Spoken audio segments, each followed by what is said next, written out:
Let's talk about Noah today. Good afternoon, everyone.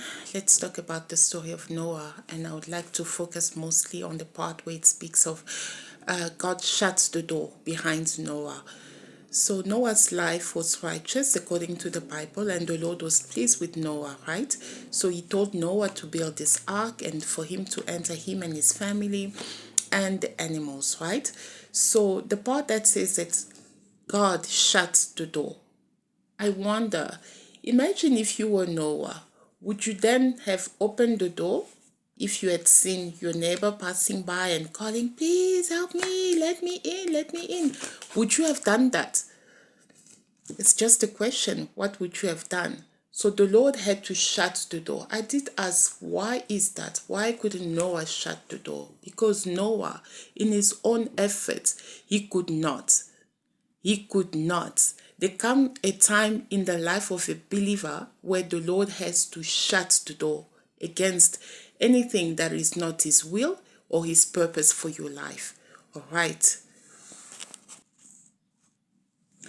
Noah, while building the ark, just imagine this scenario. It could have looked weird. Maybe he was criticized. Maybe he was mocked because there was no rain. But here is Noah building an ark. Sometimes, and all of this happened because Noah heard God. Noah heard God. Sometimes the Lord will speak to you and instruct you to do something. And in the eyes of your friends, in the eyes of your family member, you might look weird. You might be criticized. You might be lonely.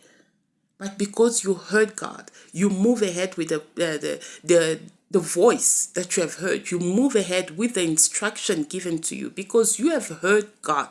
And that is motivation enough to keep you. All right?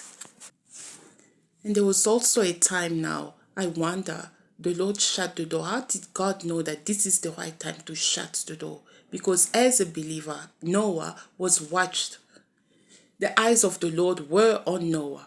Even you and I, as a believer, the eyes of the Lord are always on us. He's constantly watching us. He is watching us. Noah's life was watched, and the Lord knew the exact time when he had to shut the door. There are things in your life that God has asked you to do. There are instructions that he has given you. What are you waiting for? Only when we obey to this instruction, then can the Lord come and shut the door. We are asking him, why isn't this changing? Why are you not doing this? He has asked you to do something. Have you done what the Lord has asked you to do? And once you do that, let him now see what he will do. Because now he says, all right, my child has obeyed. All right, my child has understood the mission. Let me show her who I am. Because right there and then you are giving the Lord the you have power now to come into my life and do what you need to do. Do what you wish to do because my life is not my own. The life that I live today is Christ living in me. Our own lives, it's not. It's not our own life. It is a gift given to us by God. How we choose to live this life should be a life pleasing to God. If we do otherwise, then there is a problem. Let the Lord come in and shut in doors that he has ordained to be shut in your life. But this can only happen once we allow him because God will not force himself on you. You have to make that decision. All right, Lord, I am moving ahead with your mission. I am moving ahead with your instruction. I am going to do exactly what you have asked me to do. And watch him. Let him, watch him do the rest. Amen. I pray that you have a blessed day and we'll see you on the next one.